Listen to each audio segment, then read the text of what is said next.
Scott Cahill, Courtyard Square. Mr. President, Mr. Mayor, ladies and gentlemen of council. Everyone knows me, I'm Scott Cahill from Lincoln Avenue here in Salem. Great statesmen find words that compel people to action, and I search for such words and I'm at a loss. I have endeavored to get the machine of the city of Salem, Ohio to move forward in step with the people of Salem, Ohio for some time, to get the things done that need to get done to make this a grand city like the city I left some 30 years ago, again. There's some very realistic and very real things that can be done. Some of those are being done, some of those have been done. Many of those are left unfinished, unaddressed, because of things that escape me. And in spite of my very best efforts, I can't find the words to incite in you the feelings that I feel and compel you to action. Democracy itself is a tentative state of man. I know that we tend not to discuss things like democracy in reflection of our little city, but it applies absolutely here, as it does to our nation and to our state.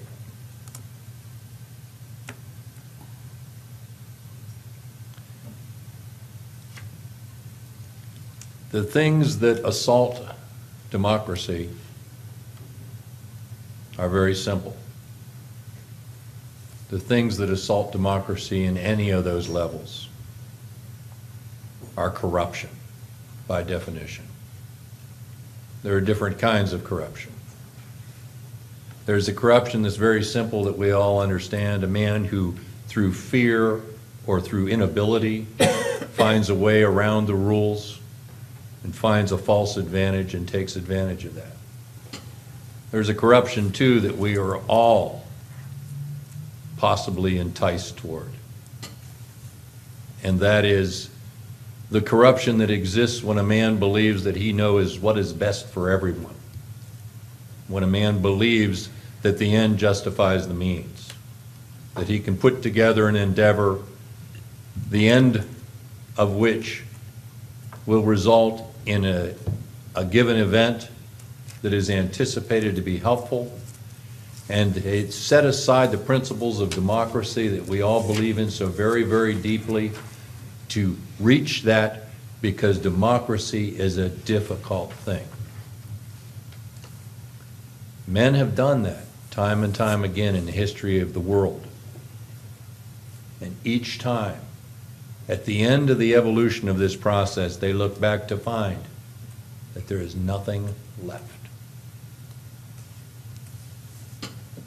It takes every one of us in a city, in a state, and in a nation to be a part of the eventuality that is our democracy. And I think we're failing that here.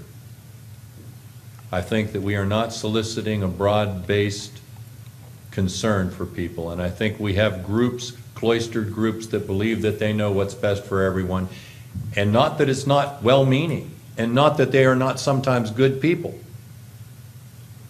But we cannot allow ourselves to do that. Because if we believe in the things that we profess to believe in truly, then that is subversion of those very things. It's unacceptable to every one of us.